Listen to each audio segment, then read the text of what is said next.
Salut à tous les amis, c'est Hakan, j'espère que vous allez bien. On se retrouve dans une nouvelle vidéo du format Killer Instinct, où je vais vous parler d'un meurtrier qui a réussi à échapper à la justice pendant longtemps, mais qui s'est fait avoir à cause d'un micro détail. Les amis, sans plus attendre, on est parti pour se plonger dans l'affaire criminelle de Robert Durst.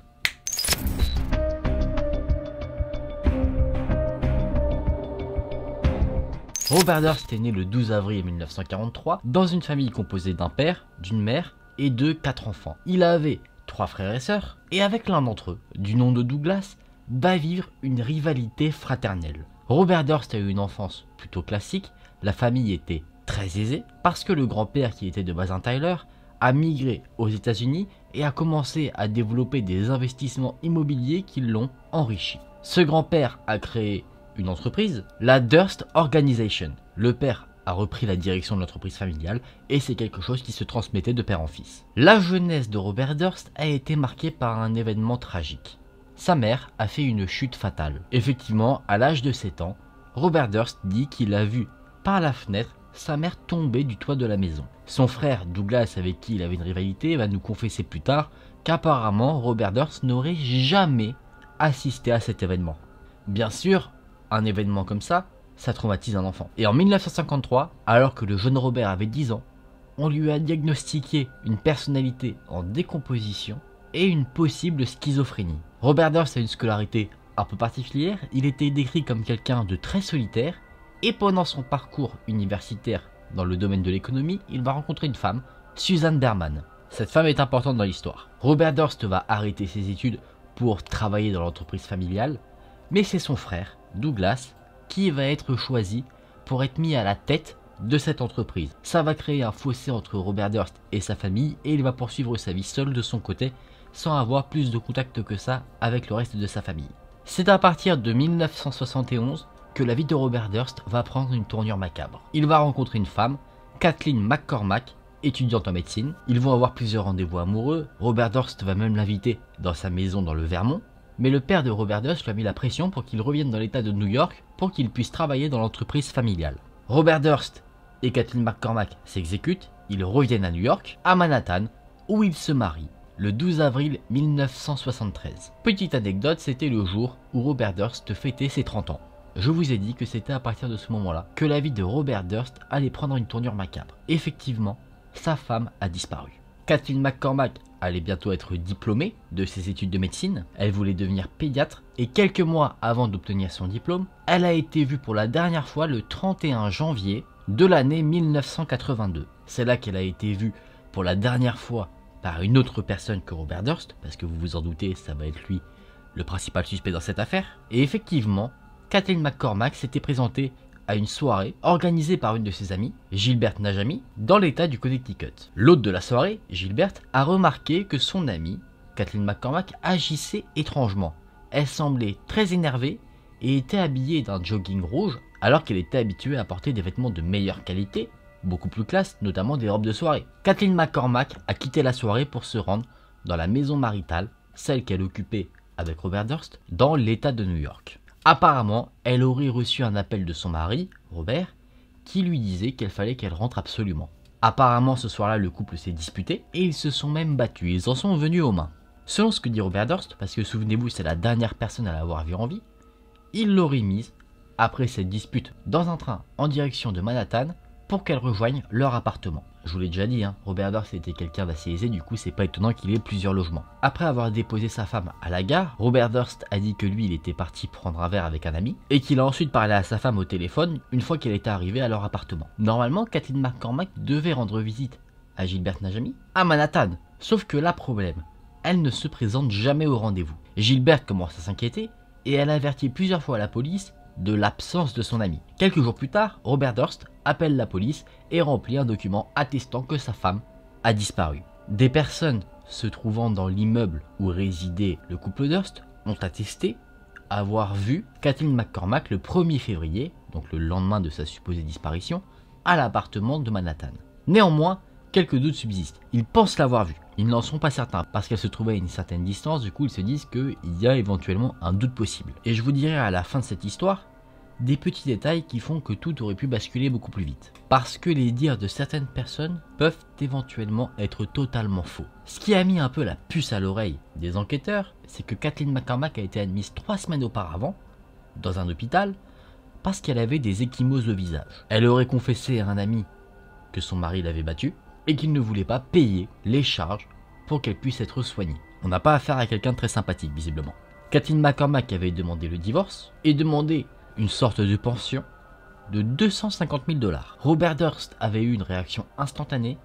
Il avait bloqué la carte de crédit de Kathleen. Il avait enlevé son nom du compte joint. Donc la théorie qu'on pourrait avoir à ce moment-là, c'est qu'il aurait tué sa femme pour éviter d'avoir un divorce trop coûteux. En plus de ça, au moment de la disparition de Kathleen McCormack, Robert Durst avait une maîtresse du nom de Prudence Farrow.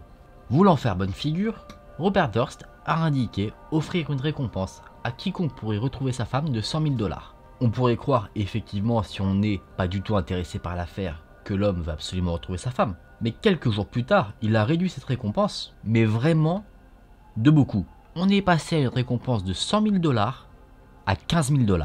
Et seulement 3 semaines après que la disparition de Kathleen McCormack ait été signalée, le concierge de l'immeuble à Manhattan où vivait le couple a trouvé dans la benne à ordures de l'immeuble les éléments personnels de la femme qui a disparu. Les proches de Kathleen, à l'annonce de sa disparition, ont pensé qu'elle avait juste fui son mari, un mari violent. Ils se sont donc précipités dans une petite maison que la famille McCormack possédait, en espérant la trouver, mais malheureusement, elle ne s'y trouvait pas et aucun signe n'indiquait qu'elle était passée par là. Les lettres n'avaient pas été touchées, vraiment aucun signe de passage. En tout cas, du passage de Kathleen McCormack, parce que la petite maison avait été saccagée et les affaires de Kathleen jetées, une nouvelle fois. L'enquête de la police a mené aux informations que je vous ai déjà évoquées, que c'est bien Robert Durst qui a vu et parlé pour la dernière fois à sa femme, mais Robert Durst va dire d'autres choses en plus qui vont ajouter un petit peu d'éléments à l'enquête en cours. Le 4 février, donc 3 jours après la disparition de Kathleen McCormack, Robert Durst dit que sa femme avait appelé le 1er février son université pour dire qu'elle serait malade et donc absente. La police a quand même du mal à y croire.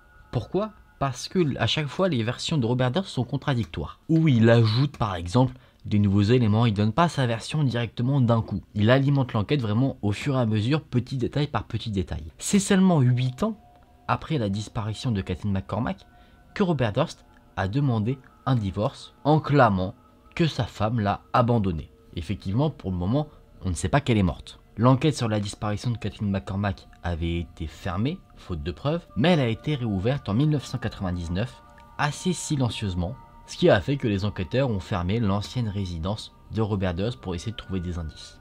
Il va y avoir des éléments qui vont se passer bien plus tard, mais on va d'abord parler d'un deuxième meurtre exécuté par Robert Durst. Je vous avais parlé d'une femme un peu plus tôt, qu'il a rencontrée pendant ses études, Susan Berman. C'était une amie de Robert Durst, qui clamait l'innocence de son amie en public suite à la disparition de sa femme. Elle était la fille d'un homme, David Berman, qui était membre d'une organisation de crime organisé. Et c'est le 24 décembre 2000 qu'on va retrouver son corps inanimé chez elle. Et il n'y a aucun doute possible sur le fait qu'elle ait été assassinée. C'est ses voisins qui ont appelé la police, voyant que sa porte arrière était ouverte et que ses 3 chiens s'étaient enfuis.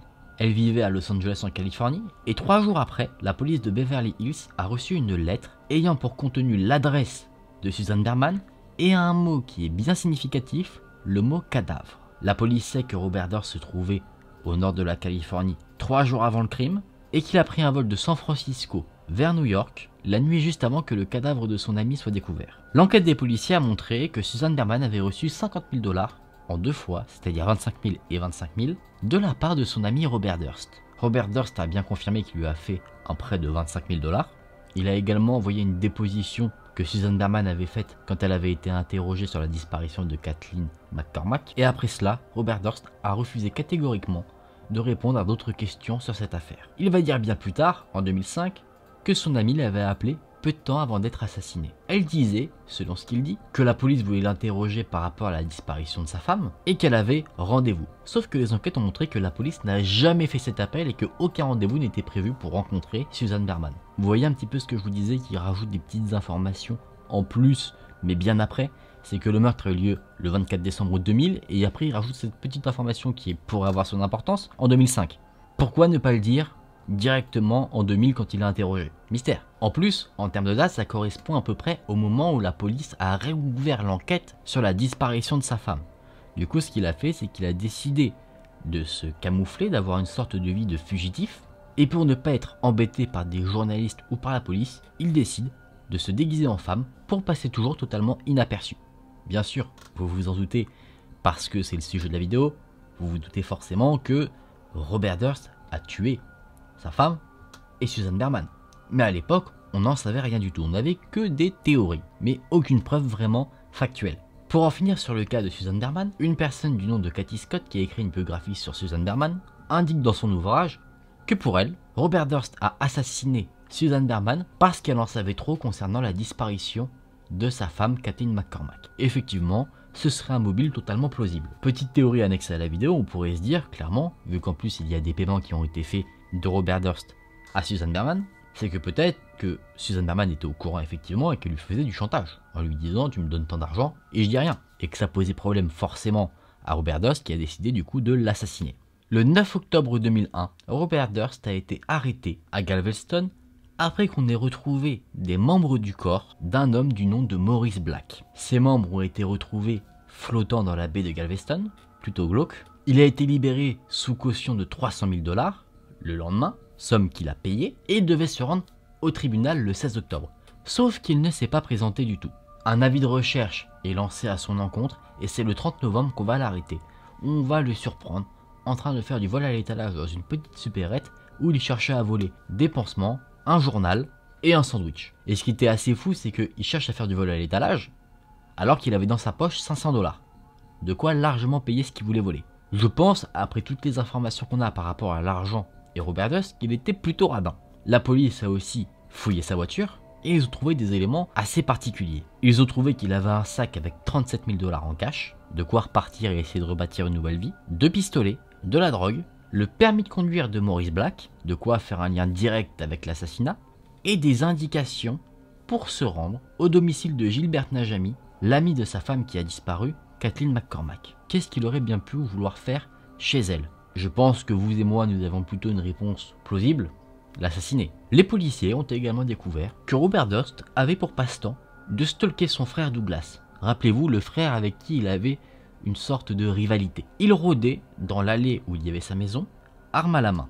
Plutôt inquiétant, non? Là, il est bien arrêté, surveillé, du coup il ne peut plus s'enfuir, et vient donc son procès. Son avocat clame la légitime défense concernant l'assassinat de Maurice Black, disant que Maurice Black et Robert Durst ont eu une confrontation, que Maurice Black se serait saisi de l'arme de Robert Durst, l'aurait menacé, les deux hommes se seraient battus, ils auraient tous deux lutté, et le coup de feu serait parti, tuant sur le coup Maurice Black. Robert Durst, ensuite à l'aide d'un couteau de cuisine, de 2 scies et d'une hache, aurait démembré le corps de Maurice Black avant de le jeter dans la baie de Galveston. Quelque chose de fou par rapport à cette histoire, c'est que la tête de Maurice Black, elle, n'a jamais été retrouvée. On ne sait pas ce que Robert Durst en aurait fait. Et il ne nous le dit pas en tout cas. C'était un procès assez compliqué, surtout pour les avocats de Robert Durst, parce qu'ils avaient beaucoup de mal à communiquer avec lui. Il ne parlait pas beaucoup. Un psychiatre a examiné le cas de Robert Durst et il en a conclu que l'homme serait atteint du syndrome d'Asperger et a conclu que toute sa vie était compatible avec ce syndrome. Et du coup, ses avocats ont dit que c'était parce qu'il avait ce syndrome qu'il agissait de telle ou telle manière pendant le procès. Malheureusement, faute de preuves, Robert Durst est acquitté en date du 11 novembre 2003. Un an plus tard, le 21 décembre 2004, Robert Durst plaide coupable pour ne pas avoir respecté ses convocations au tribunal et pour aussi avoir masqué des preuves, notamment sur le fait qu'il ait découpé le corps de Maurice Black. Il a été condamné à 3 ans de prison et il a pu être libéré sur parole le 15 juillet 2005 sous certaines conditions. Il devait rester proche de son domicile, il devait demander la permission pour voyager. Bien sûr, au tribunal, il a dit ok, je vais respecter tout ça, mais il n'en a rien fait. Il a fait un petit voyage non autorisé, là où l'assassinat de Maurice Black s'était passé. Après avoir visité le lieu du meurtre de Maurice Black, il a décidé d'aller faire un petit tour au centre commercial du coin. Sauf que là, pas de bol. Pendant qu'il fait ses petites courses, il tombe sur la juge qui l'avait condamné. Le mec n'a pas de chance du tout. Là, pour le coup, c'est vraiment pas de bol. Il a été renvoyé en prison et a été relibéré sur parole le 1er mars 2016. Maintenant, on fait un bond dans le temps, avec ce qui a permis de l'arrêter, si on peut dire définitivement, et de le condamner pour tout ce qu'il a fait. Début 2015, HBO décide de faire un reportage consacré à l'histoire de Robert Durst. Il y a plusieurs interviews, les journalistes le mettent en face de preuves qui sont quand même assez accablantes pour mettre un peu en difficulté Robert Durst pendant l'interview. L'interview prend fin, Robert Durst après l'interview, décide d'aller aux toilettes, se rafraîchir, faire ses besoins, peu importe. Mais un détail, et vraiment un tout petit détail, va tout changer. Pendant l'interview, il avait un micro, un peu un micro-cravate qu'il avait sur lui. Il est parti avec aux toilettes et le canal du micro était toujours ouvert. On a donc pu entendre tout ce qu'il a dit. Et ça, je vous laisse le découvrir et vous allez entendre une voix vraiment très creepy. There it is. You're caught. You're right, of course.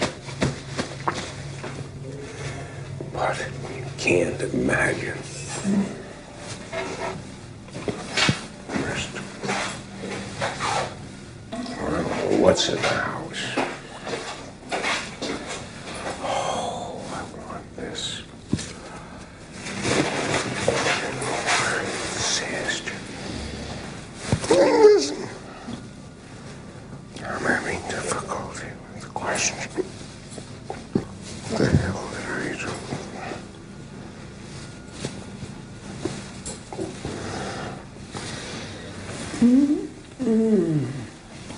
Kill them all, of course. Là, on a un aveu clair et précis qui va permettre d'arrêter enfin et avec des preuves tangibles Robert Durst. Et quelle a été la sentence donnée à Robert Durst? Eh bien pour le moment, on ne sait pas encore. Certes, il est incarcéré et mis sous surveillance, mais du fait de la pandémie qu'on connaît tous actuellement, son procès est sans cesse décalé, du coup on ne connaît pas encore sa sentence entre guillemets officielle. Et voici donc l'histoire de Robert Durst. Alors j'ai beaucoup vulgarisé l'histoire pour que ce soit le plus compréhensible possible parce qu'il y a vraiment beaucoup d'éléments. Là je vous ai raconté uniquement 3 meurtres qu'il aurait commis. On peut supposer qu'il en a fait beaucoup plus. Effectivement, des liens avec d'autres disparitions ont été faits où il serait suspecté d'être coupable de ces disparitions et du coup peut-être de meurtre d'autres personnes que celles que je vous ai citées dans la vidéo. Après il y a plusieurs petits détails qui sont venus bien après justement certains faits. Par exemple, la famille de Kathleen McCormack, la femme de Robert Durst qui avait disparu et qu'il a du coup très probablement assassiné, ont demandé à ce que leur fille soit déclarée morte et eux sont persuadés que c'est bien Robert Durst qui l'a assassinée. Ils ont d'ailleurs demandé des dommages et intérêts à hauteur de 100 millions de dollars en disant que c'est lui qui l'avait tué et qui en plus de ça, ne retrouvant pas le corps de leur fille, il leur aurait privé du droit de l'enterrer. Et d'ailleurs, bien qu'il ait avoué avec le micro pendant le fameux reportage, en août 2019, la sœur de Kathleen McCormack a accusé Robert Durst d'avoir assassiné sa femme. On avait éventuellement les preuves avec le fameux micro qui avait été mis pour le reportage. Sauf que, vu qu'il s'est passé énormément de temps, sa demande a été rejetée. Et vous voyez, cette affaire-là, l'affaire Robert Durst, regorge de plein de petites anecdotes de ce style-là. Bon les amis, je vous propose qu'on quitte cette histoire macabre, cette lumière rouge qui nous fait peur, rouge sang. On quitte le monde de Robert Durst et on retourne dans mon monde à moi, où on est beaucoup plus en sécurité. Quelle histoire les amis, n'est-ce pas? Histoire très macabre. Et ce que je trouve vraiment fascinant dans cette histoire, c'est que la résolution de toute cette affaire tient vraiment à un petit détail. Comme quoi, même les plus petits détails peuvent parfois être des plus importants. Quelque chose qui a été aussi assez fou concernant, on va dire, la folie de ce meurtrier, c'est que les personnes qui ont analysé les restes de Maurice Black ont dit que les découpes avaient été faites avec une précision chirurgicale. Et quand on sait qui a fait ces découpes, on se dit, en était-il vraiment à son coup d'essai? Ne l'aurait-il pas fait avant, avec sa femme qui a disparu, Kathleen McCormack, et qu'il les aurait tellement bien enterrés qu'on ne les trouve pas? Sur cet homme, je me pose une question. Je ne saurais pas dire s'il est très intelligent au point qu'il arrivait justement à s'en sortir toujours, passer entre les mailles du filet, ou est-ce qu'il était totalement chanceux et qui faisait les choses sans s'en rendre compte, sans faire exprès, et que la chance était en sa faveur. J'espère que cette vidéo vous aura plu. Je vous prie de bien vouloir m'excuser pour ces petites ellipses que j'ai pu faire dans le temps. J'ai peut-être aussi dit quelques erreurs. J'ai essayé de vulgariser au mieux l'histoire de Robert Durst pour qu'elle soit le plus compréhensible et le plus compacte pour une vidéo. Si jamais son histoire vous intéresse, je vous laisse aller sur Google et taper son nom. Vous trouverez bon nombre d'anecdotes sur son histoire, d'affaires dans lesquelles il serait peut-être impliqué mais qui ne sont pas directement liées avec les meurtres dont j'ai parlé. Moi, ce que je voulais mettre en avant, c'était vraiment ce petit détail qui était lié du coup aux 3 meurtres que je vous ai présentés, parce que ça m'a vraiment fasciné quand j'ai découvert tout ça. Les amis, j'espère que cette vidéo vous aura plu. Si c'est le cas, n'hésitez pas à liker la vidéo et à vous abonner à la chaîne. On se retrouve très vite dans une prochaine vidéo. Salut!